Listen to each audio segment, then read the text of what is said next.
मी Patel sir, आपलं Kohinoor career academy या online YouTube चॅनलवर आपलं सहर्ष स्वागत आहे.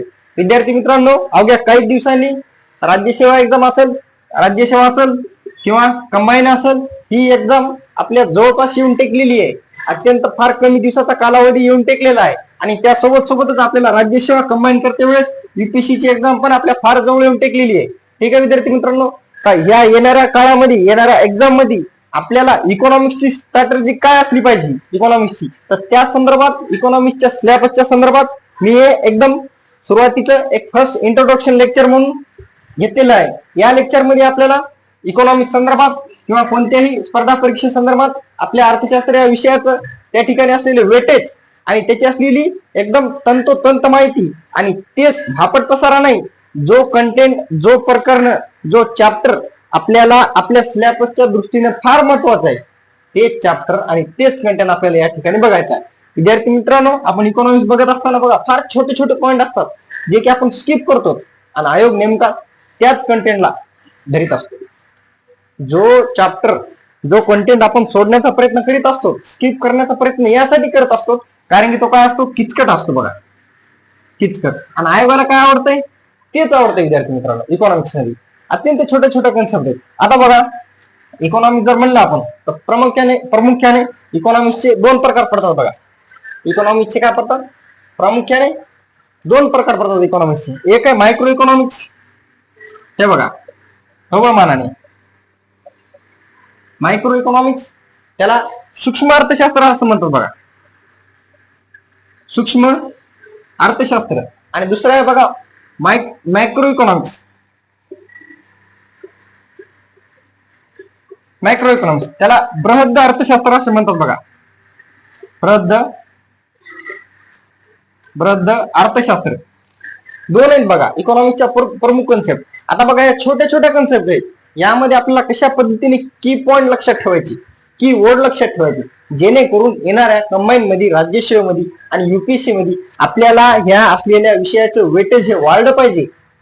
बघा, जे युपीएससी मध्ये, आता राज्यसेवेमध्ये तर आपण बघतोच, परंतु युपीएससी मध्ये बरं खास करून महाराष्ट्राच्या बाहेरचा मी सांगतो तुम्हाला.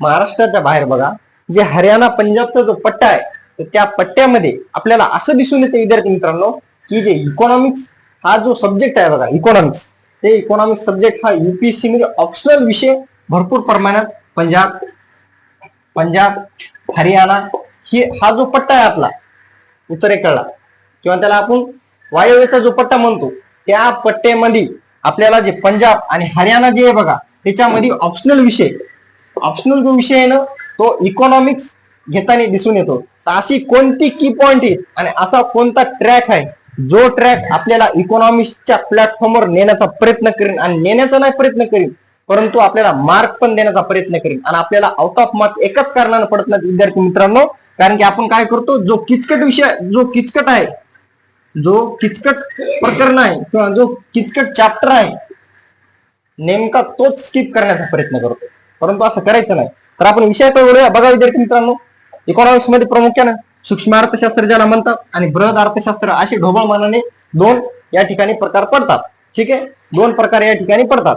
तर यामध्ये बघा, सूक्ष्म अर्थशास्त्र मध्ये काय असतं बघा, जो व्यक्तीचा खर्च, व्यक्ती आणि व्यक्ती संदर्भात जे छोटे छोटे खर्च असतात, त्याच विषयाचा अभ्यास कशामध्ये केला जातो, सूक्ष्म अर्थशास्त्रामध्ये केला जातो.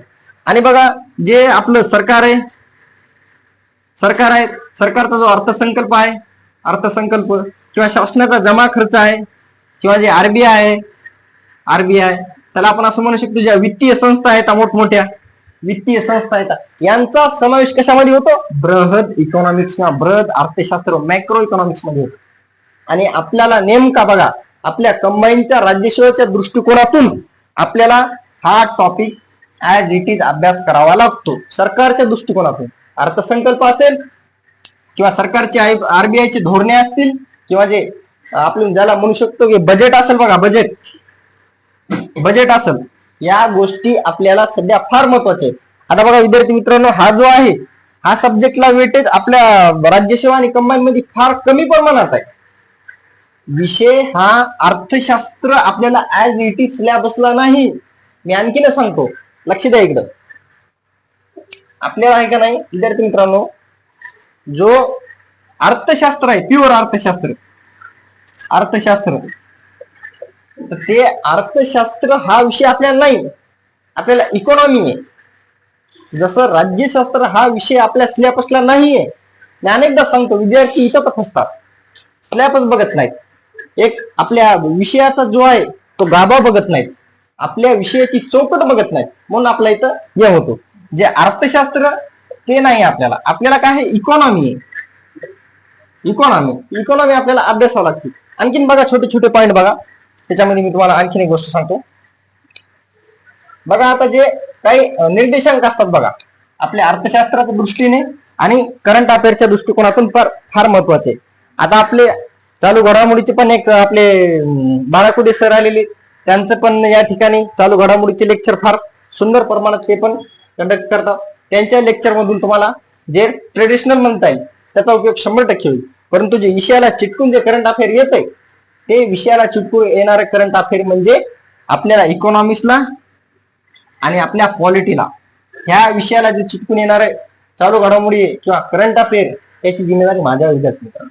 कारण की तुम्हाला मी काय म्हणलेलं आहे, माझे 3 विषय, पहिला विषय चालू घडामोडी कशाच्या संदर्भात, एक इकॉनॉमिक्सच्या आणि दुसरा पॉलिटिक्सच्या संदर्भात, हे दोन्ही बघणं आपल्याला महत्वाचे. चला विषयाकडे येऊ. बघा आता गिनी गुणांक आहे बघा, किंवा त्याला गिनी निर्देशांक असं म्हणतात. गिनी गुणांक किंवा त्याला आणखीन एक आहे बघा, त्याला असं म्हणतात फिलिप्स वक्ररेषा. बघा आता वक्ररेषा असतील, गिनी गुणांक असतील, असे छोटे छोटे पॉईंट आहेत, जे पॉईंट आपण स्किप करण्याचा प्रयत्न करतो.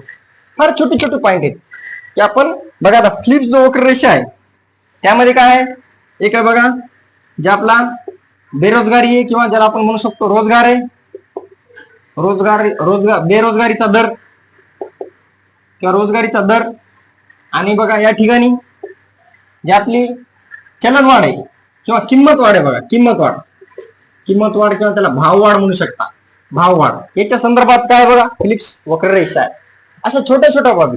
आता आणखीन एक बघा, यामध्ये आणखीन एक गोष्ट,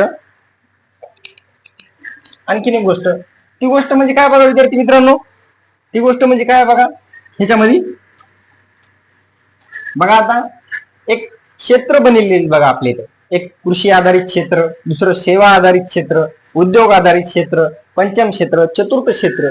हे क्षेत्र जे येतं, हे जे क्षेत्र आहे, हे क्षेत्र पण आपल्याला बघणं फार महत्वाचं.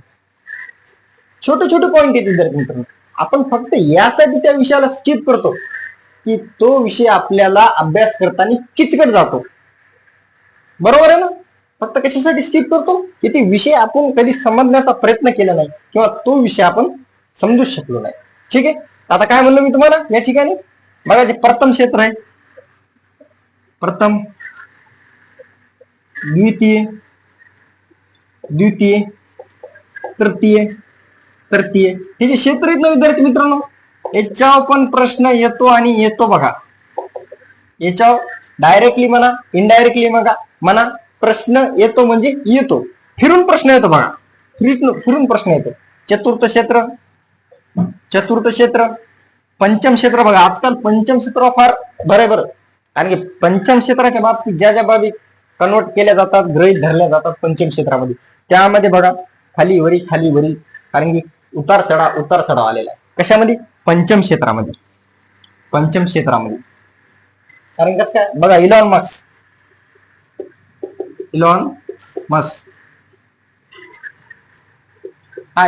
जो आहे, त्याची जी स्पेस एक्स जी कंपनी बघा, स्पेस एक्स ही कंपनी फार चर्चेचा मुद्दा ठरलेला आहे. काय ठरलेला आहे? चर्चेचा मुद्दा ठरलेला आहे. तो आयोग काय करते आपल्याला, हे असे जे चर्चेचे विषय असतात ना, तर हा विषय जशाचा तसा केव्हाही विचारत नाही, तर तो काय करतो, हा कोणत्या ह्याच्यामध्ये बसतो, क्षेत्रामध्ये, पंचम क्षेत्रामध्ये. निर्णय क्षमता असेल आपल्याला, त्याला आपण असं म्हणू शकतो, जे अंतरिक्ष संस्था असेल त्याच्यासाठी काम करण्याच्या इस्रो आहेत, अगदी ज्या संस्था आहेत अवकाशीय संस्था, त्या संस्थांचा समावेश कशामध्ये होतो? पंचम क्षेत्रामध्ये. त्याच्याशी रिलेटेड अशा गोष्टी चिटकून येतात. याला एक माझ्या मतानं तर असं म्हणायला पाहिजे की चालू घडामोडी जे हे तुमचं, तर ते चालू घडामोडी ना, चालू घडामोडी हे विषयाला चिटकून येते. काय होते? विषयाला चिटकून येते. तुम्ही कधी जर उसात गेले असतात बघा, असा ऊस असते, ठीक आहे, ऊसाची झाडं असतात. तुम्ही जर उसातून गेले कपडे घालून, तर तुमच्या कपड्याला काय लागते बघा? पांढरं लागते बघा. काय लागते? उसाची पाचट लागते, पांढरं लागते.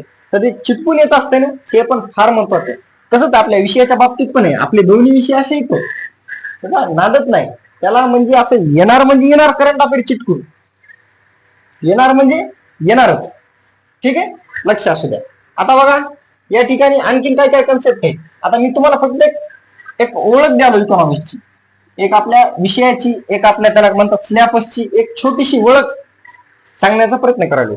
आता बघा, जे राष्ट्रीय उत्पन्न आहे, जे काय आहे राष्ट्रीय उत्पन्न आहे, जे राष्ट्रीय उत्पन्न आहे, त्या राष्ट्रीय उत्पन्नामध्ये बघा विद्यार्थी फक्त 2-4 कन्सेप्ट पाठ करून जातात. जीडीपी, जीएनपी, एनएनपी या गोष्टी पाठ करतात, मान्य.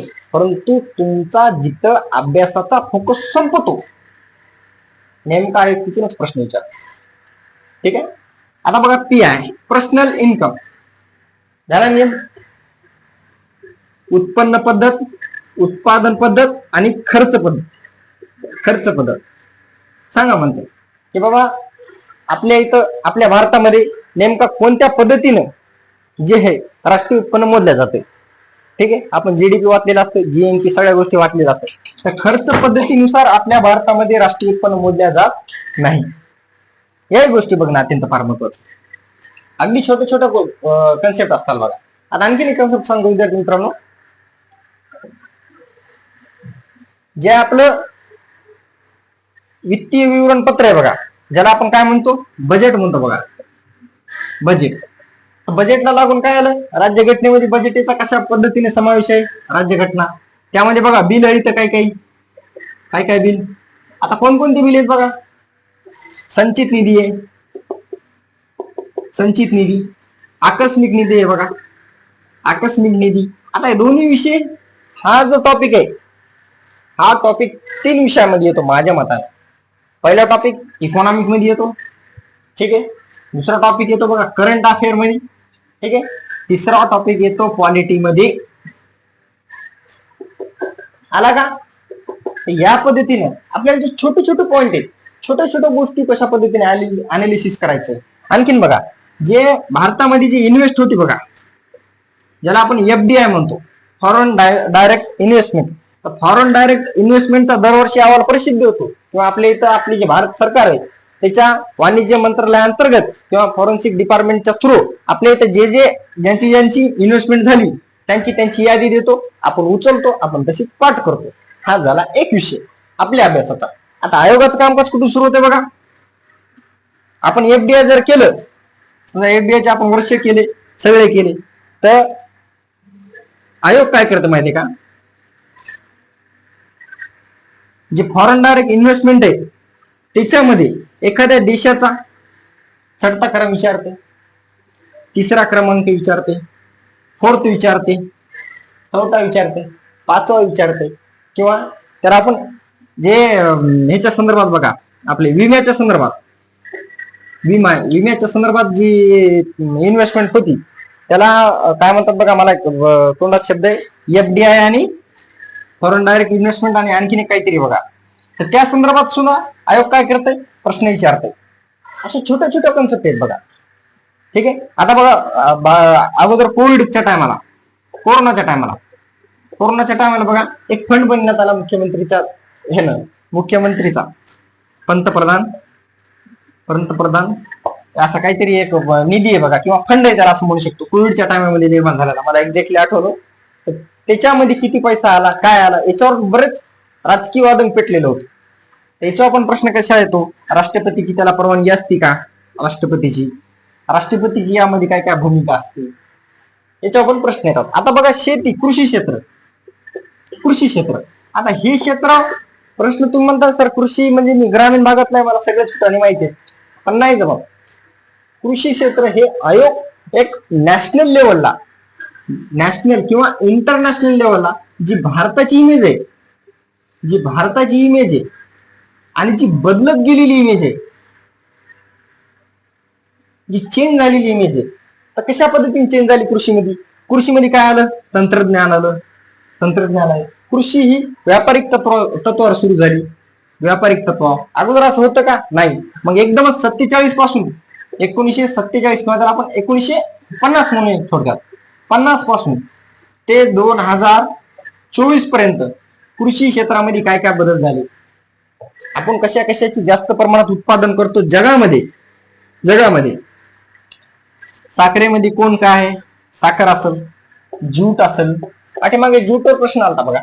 साखर असेल, ज्यूट असेल, किंवा आता आपले माननीय हे आपले परिवहन मंत्री बघा नितीन गडकरी साहेब एक नेहमी प्रश्न बोलतात की जे चार्जिंगच्या ज्या गाड्या आहेत त्याला ऑटोमोबाईल, त्याला इलेक्ट्रिकल वाहन म्हणतात बघा, इलेक्ट्रिकल व्हेकल्स. किंवा मग आणखीन एक बघा, जे आपलं कच्चं तेल आहे, कच्चे तेल आहे, तर त्या कच्चे तेल आपल्याला भरपूर प्रमाणात आयात करावं लागते. सगळ्यात जास्त कच्चं तेल आपल्याला काय करावं लागते? आयात करावं लागते. परंतु त्याच्यामध्ये बघा जे आपलं हे आहे,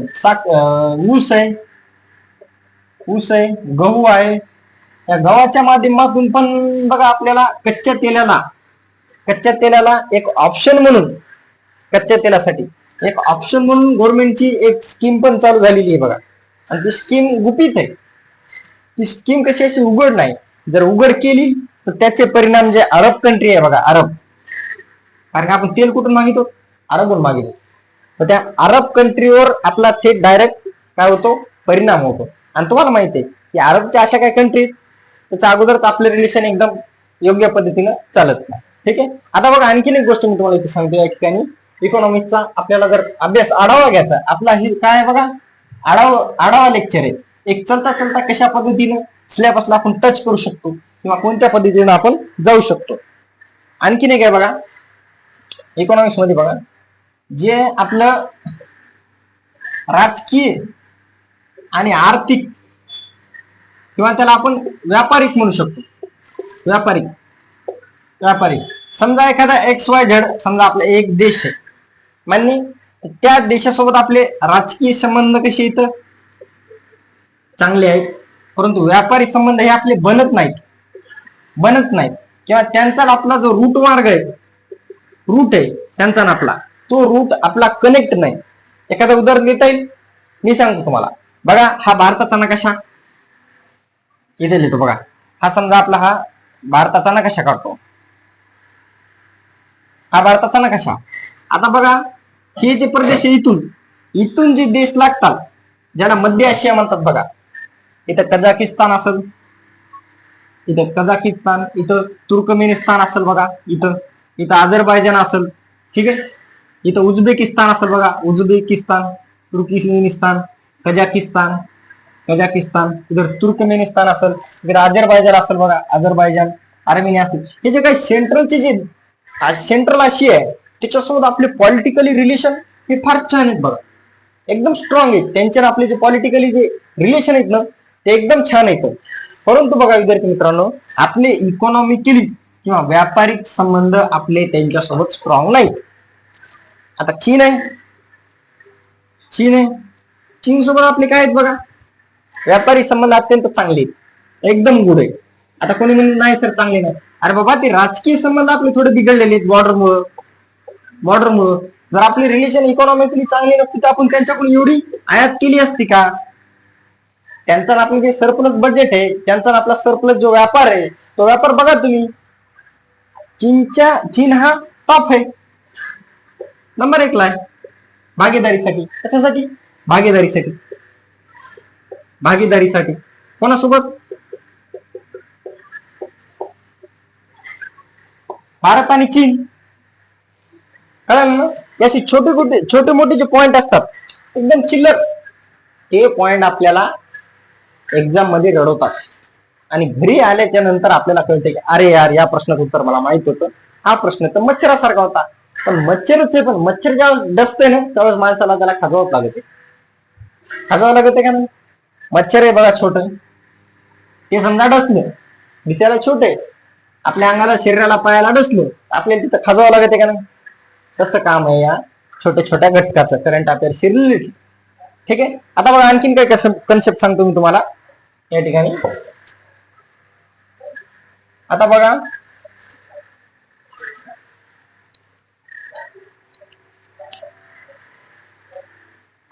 आता एक आपल्या इथे G20 झाली बघा. G20 ची बैठक झाली. ठीक आहे. G20 ची काय झाली आपल्या इथं बैठक झालेली होती.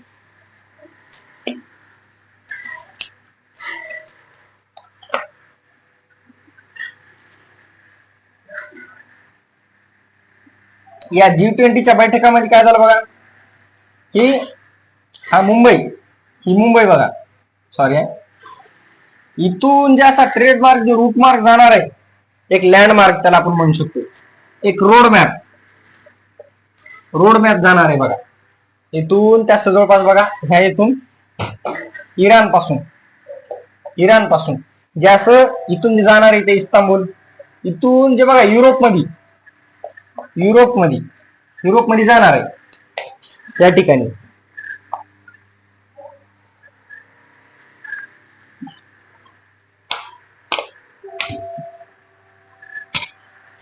युरोपमध्ये इंडिया टू युरोप ठीक आहे. या ठिकाणी युरोप ते ही कशासाठी बनलेला लँडमार्क याचं महत्व काय होतं आणि त्याला आपल्याला काय म्हणता येईल की याचं जे श्रेय ते आपले जे पंतप्रधान आहेत नरेंद्र मोदी साहेब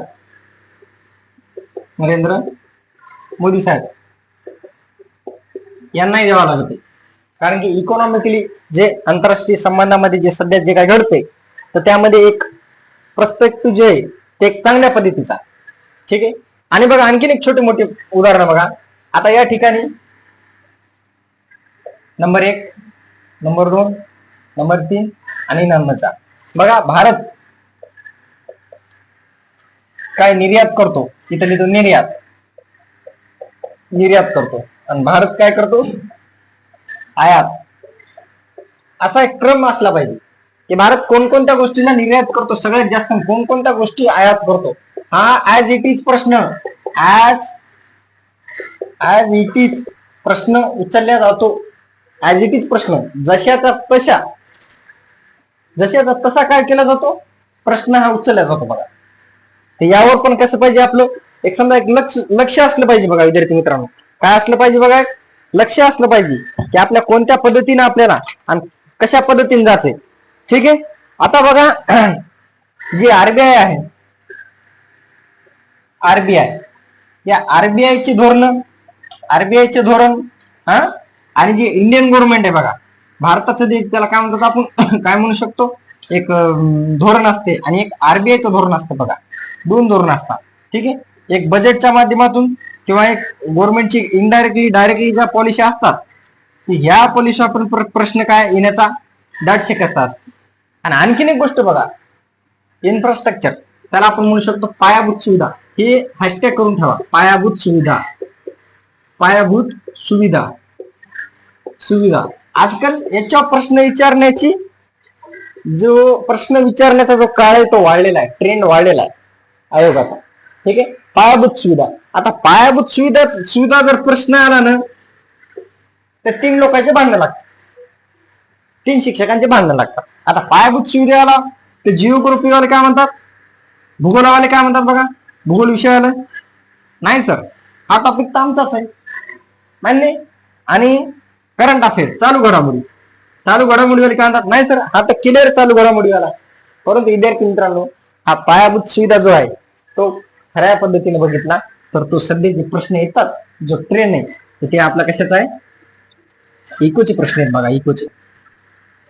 इकोचा प्रश्न आहे पायाभूत सुविधा की रोड असेल रेल्वे असेल किंवा हवाई वाहतूक असेल या विमान पद्धती असेल त्याच्यावर असेल किंवा आता एक ब्ल्यू इकॉनॉमी म्हणून एक फार चर्चेचा विषय चालू ब्ल्यू इकॉनॉमी.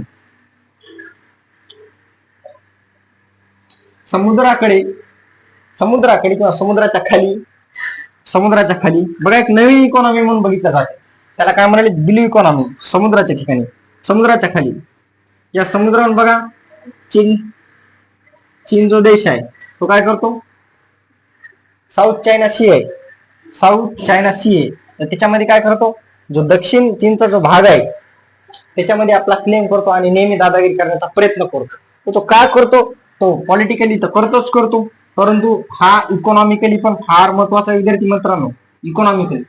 इकॉनॉमिकली आणि जे संघटना आहेत बघा, आता संघटना एक बोलतो मी तुम्हाला, ज्या संघटना आहेत बघा, संघटनामध्ये कोणकोणत्या आहेत बघा, वर्ल्ड बँक आहेत, IMF आहेत, पुन्हा ज्या इतर संघटना, आशियान संघटना आहे, ब्रिक्स आहे. ब्रिक्स कशाच्या माध्यमातून, आता बघा रशियाचं युक्रेनचं युद्ध चालू, ठीक आहे, रशियाचं आणि युक्रेनचं युद्ध चालू, तर रशिया काय केलेले, वेस्टर्न वाल्यांनी काय केले, निर्बंध टाकलेले का नाही रशियावर निर्बंध टाकले, बॅन केले त्याला, ठीक आहे, निर्बंध टाकले. परंतु रशिया सोबत भारताने जो व्यापार आहे किंवा त्याचं जे कच्चे तेल आहे आपल्याला कमी दरामध्ये मिळाले ना आपल्याला. भारताने काय केलं, त्याच्यासोबत व्यापार आहे ना वाढीला, जो नेहमीचा होता त्याच्यापेक्षा वाढीला, त्याच्याकडून आयात केली. आणि आता बघा, जो आंतरराष्ट्रीय जे विनिमय दर असतो तो कशामध्ये होतो, डॉलर मध्ये होतो बघा, डॉलर मध्ये. परंतु यांनी या ठिकाणी काय केलं, ब्रिक्सच्या माध्यमातून BRICS ब्रिक्सच्या माध्यमातून त्याने काय करण्याचा प्रयत्न केला, जे विनिमय चलन आहे, जे विनिमय आहे विनिमयाचं माध्यम आहे ते काय केलंय, जे रुपये आहे आणि जे रशियाचं चलन आहे या दोघांमध्ये काय केलं, विनिमयाचं माध्यम ठेवलेले. म्हणून हे मुद्दे जे असतात ते आपल्या इकॉनॉमिकली जे क्रायसिस असतात किंवा जे चलनवाढ असतील, जी भाववाढ असतील, जो व्यापार असतो, जो सरप्लस असतो, कशा पद्धतीने असतो, याही गोष्टी कशा येतात आपल्याला फार महत्वाच्या. ठीक आहे, IMF वर्ल्ड बँक असेल, किंवा युनायटेड नेशन मधल्या ज्या निर्देशांक असतील बघा, निर्देशांक जे कशा संदर्भात असतात, बेरोजगारी, ठीक आहे, हे बघा एक मिनिट, बेरोजगारी निर्देशांक कधी असतात, हे बघा, बेरोजगारी इथून चालू होतो, बेरोजगारी, ठीक आहे, त्यानंतर भूकमरीच्या संदर्भात, कुपोषणाच्या संदर्भात असतात बघा, कुपोषणाच्या संदर्भात. त्यानंतर महिलांचं जे महिला यांच्या संदर्भात, म्हणजे महिला यांच्या संदर्भात कसं की त्यांचा जे शिक्षणासंदर्भात हे असेल, त्यांचा वाटा असेल किंवा त्यांची जी सहभागिता असेल, त्यांची जी संसदेमधील स्थान असेल ते पण, त्याच्यावर पण निर्देशांक काय असतो, डायरेक्ट येतात. त्यानंतर काय बघा, आणखीन एक गोष्ट, जे विकसित राष्ट्र आहेत, विकसित राष्ट्र आणि विकसनशील आणि अविकसित यांच्या माध्यमातून बघा प्रश्न येण्याची फार दाट शक्यता असते. ठीक आहे, त्यानंतर बघा, जे आपण ज्याला म्हणू शकतो दारिद्र्य. आता दारिद्र्य कोणकोणत्या समित्या होत्या, त्यांनी कोणकोणता दर वाढीला, हे त्या गोष्टी तर ठीक आहे, परंतु दारिद्र्य बघा आंतरराष्ट्रीय लेवलवर, आंतरराष्ट्रीय पातळीवर दारिद्र्याची काय भूमिका आहे, जगात एकूण दारिद्र्य किती आहे, जागतिक दारिद्र्य किती आहे, त्यामध्ये आपला देश कुठे आहे, आपलं राज्य कुठे आहे, त्या गोष्टी बघणं फार महत्वाचे.